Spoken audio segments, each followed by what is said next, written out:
శేఖర్ రెడ్డి గారు మీరు కాస్త శాంతించాలి. మనతో సింగళూరు వెంకటేష్ గారు ఉన్నారు, సీనియర్ అడ్వకేట్, సీనియర్ రాజకీయ విశ్లేషకులు. సింగళూరు గారు గుడ్ ఈవినింగ్ అండి. వెరీ గుడ్ ఈవినింగ్ బ్రహ్మనాయుడు గారు. ఏంటి సార్ రేపు మరి ఓజీ సినిమాకి వెళ్తున్నారా? మీరు కూడా చిరంజీవి గారి అభిమానే అని గతంలో చెప్పారు మీరు ఒక చర్చలో కూడా. చిరంజీవి గారి అభిమానం ఏంటండి, మేము సినిమా అభిమానం చిరంజీవి గారే కాదు పవన్ కళ్యాణ్ గారి అభిమానం కూడా ఖచ్చితంగా వెళ్తాం. ఓకే, 1000 రూపాయలు పెట్టి కొంటున్నారా ఎట్లా టికెట్? అంటే 1000 కాకపోతే 2000 పెట్టుకుంటాం సార్. ఓకే, మరి కమర్షియల్ గా ఏదైతే ఇప్పుడు బ్లాక్ టికెట్ గాళ్ళందరినీ వైట్ చేసి పాట పాడినట్టు 1,20,000 2,00,000 రూపాయలు లేకపోతే 10 లక్షల రూపాయలు పెట్టి కొనలేకపోవచ్చు, కానీ మా స్థాయికి తగ్గట్టు 1000 రూపాయలు 2000 పెట్టు చూడాలనిపిస్తే చూస్తాం, ఖచ్చితంగా చూస్తాం. ఇప్పుడు హరిహర వేలమల్లు చూసాము, ఇది కూడా అలాగే చూస్తాం. ఎందుకంటే స్వతహాగా 90s కిడ్స్ గా మాకు వేరే వ్యసనం లేదు. మీరు 90s అండి, మీరే 70s కదా.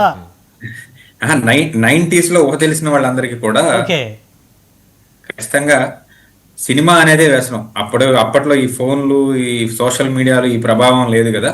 అవును, ఖచ్చితంగా మేము అందరం కూడా సినిమా లవర్స్మే. బాలకృష్ణ గారి సినిమాలు కూడా చూస్తాం. ఓ సో ఇకపోతే అంటే మీరు ఒక అడ్వకేట్గా అనలిస్ట్గా ఏం చెప్తారు? ఇప్పుడు సినిమా రేపు ఉదయం అంటే ఈవినింగ్ నైట్ 10 గంటలకి, రేపు మార్నింగ్ హడావిడి మొదలైతే లేదా ఈ రోజు నైట్ మొదలైతే రేపు ఈవినింగ్ అయిపోతుంది సార్ సినిమా. అది 1 డే షో.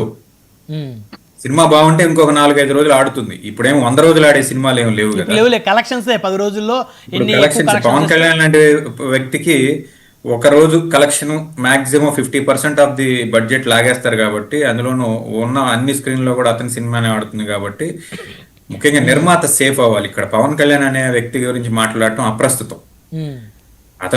అతని ఫేస్ వాల్యూ సినిమాకి ప్లస్ అవుతుంది తప్ప నిర్మాతకి ఏ రకంగా కూడా ఈ సినిమా ఫ్లాప్ అయితే పోయేది పవన్ కళ్యాణ్ గారు కాదు, నిర్మాత.